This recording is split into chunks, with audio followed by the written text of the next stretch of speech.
Kristo. Magandang gabi po sa ating lahat. Pakibati po yung katabi natin na blessed evening to you. At gayon din, palakpakan po natin lahat ng mga nanay na nandito. Happy Mother's Day po sa inyo. Sino po sa inyo ang ulilang lubos na? Raise your hand. Siyempre, ulilang lubos ka na, mga 80 years old, 90 years old. But kidding aside, nung kayo'y naulila, ano yung pakiramdam?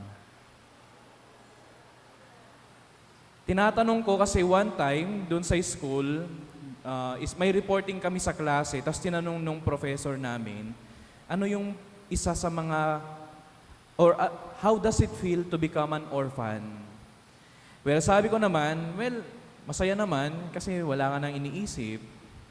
Sabi ko nga, I was so thankful din kasi during the pandemic, at least yung nanay ko kasi dati nagda-dialysis, yung tatay ko may cancer. So sabi ko, buti na lang nauna na rin. So, kasi it would have been a struggle kung ganun yung nadatnan nila during the pandemic. So kidding aside, sabi ko, malaya. Kasi nga, wala ka na iniisip, sarili mo na lang. But on the other side of the story, it's so difficult to become an orphan because you have no one to go back to when you have achievements in life.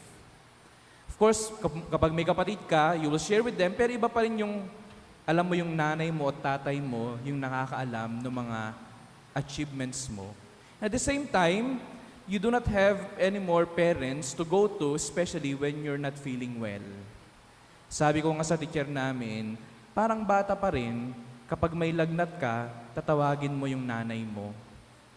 Kapag may sakit ka, tatawagin mo yung mga magulang mo.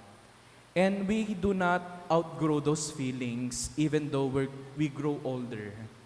Kahit 70 years old, 80, 60, 40, when we are sick, when we are happy, there's this part in us na nagnulong pa rin ng mga tatawagin nating mga tahanan. Sa ating mga pagbasa, konektado nung linggo hanggang ngayon, naririnig ulit natin si Jesus na nagpapaalam. Sinasabi niya, malapit na akong mawala sa inyo.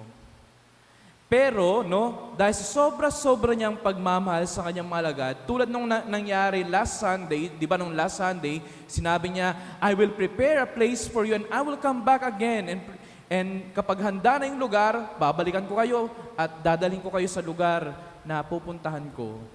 Pero ngayon naman, iba naman yung kanyang, sabihin natin, konsolasyon na iiwan sa kanyang mga alagad.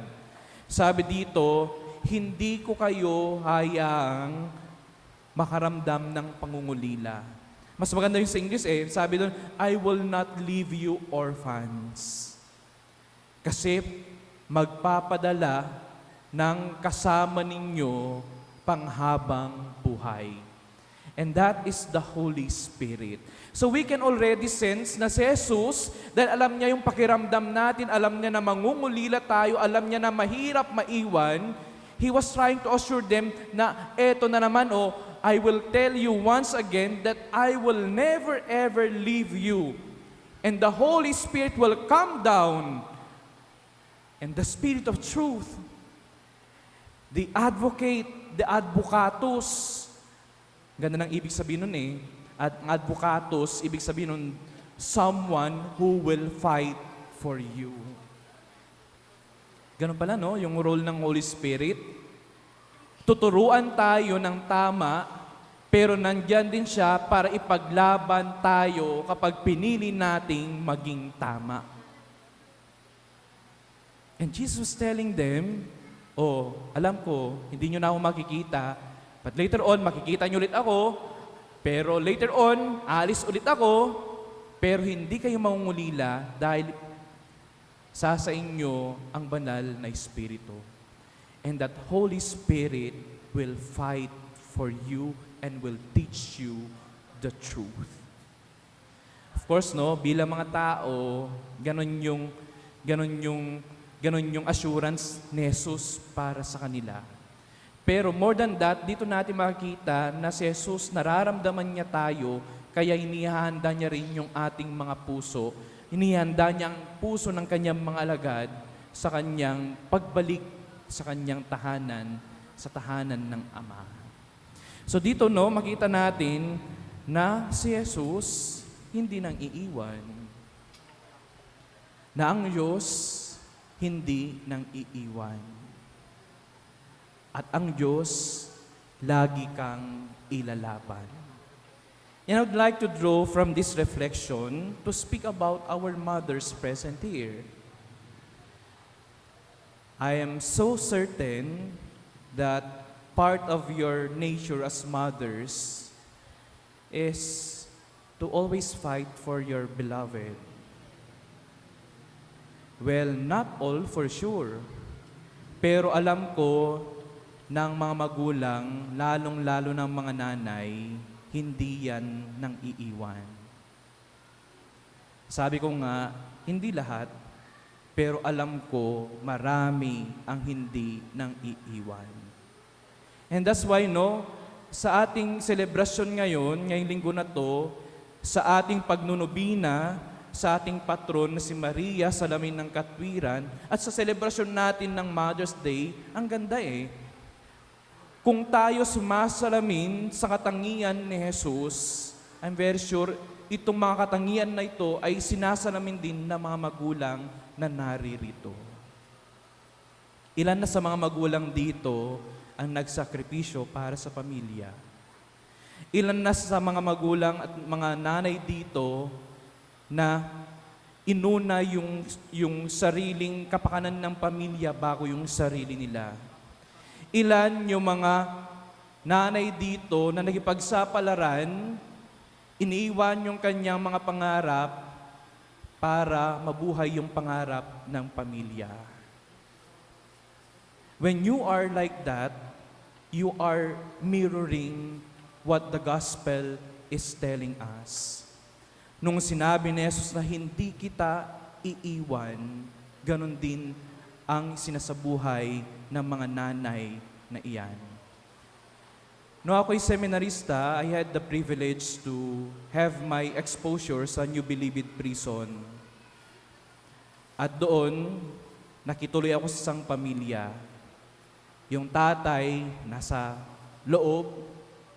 Yung pamilya, iniwan yung buhay, iniwan yung propesyon ng nanay. Yung nanay, teacher. Pero dahil gustong mailapit yung pamilya, mga anak sa tatay, nag-squatter malapit doon sa New Bilibid Prison. Tabing, maliit na kwarto. Pero iniwan ang lahat para lang samahan at piliting buuin yung pamilyang iyan. Sinakripisyo yung sariling pangarap, sariling propesyon, sariling trabaho, naging street sweeper, naglalako ng isda sa gabi, nagwawalis sa umaga. I'm not romanticizing it because I would have wanted her to stay there kasi maganda at least makapag-provide ng pamilya. Pero nakita ko kung paano niya sakripisyo yung sariling kasiyahan para lang sa pamilya. Alam ko maraming mga kwento dito na ganun. Maraming mga nanay yung tahimik na nagkikimkim, tahimik na nakikipagsapalaran, tahimik na lumalaban para sa pangarap, sa buhay at sa pamilya. And that's why we admire all of you.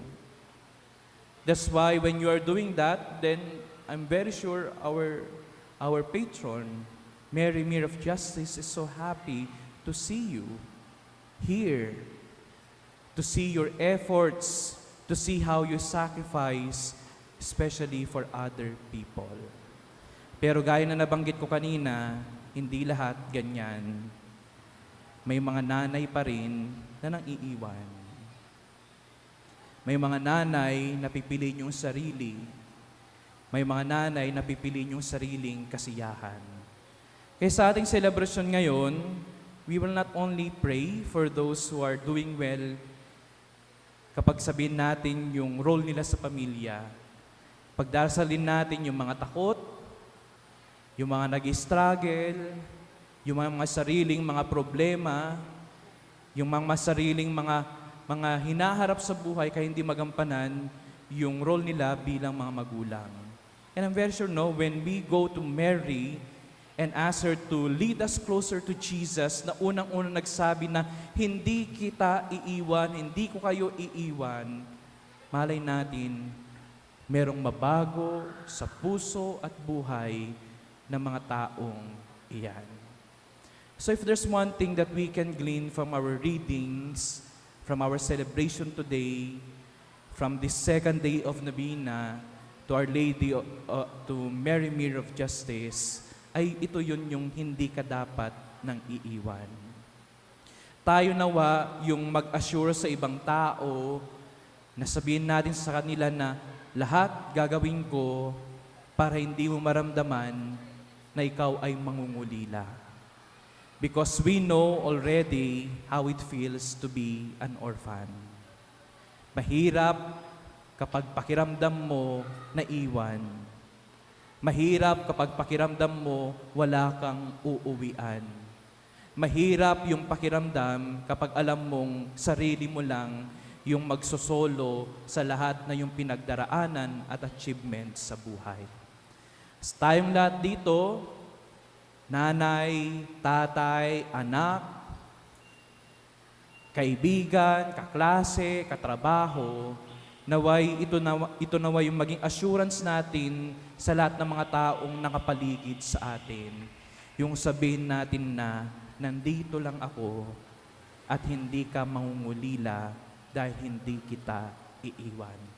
When we commit ourselves to our families, to our vocation, to our calling, I'm pretty sure, no, we are doing the will of God, and that is to assure one another that we are a community, hindi nag-iisa, kundi isang pamilyang naglalakbay pabalik sa kanyang tahanan. So, no, habang hinihintay natin yung kanyang muling pagbabalik, tayong tatapik at magpapaalala, nandito ako, hindi ka mangungulila. Amen.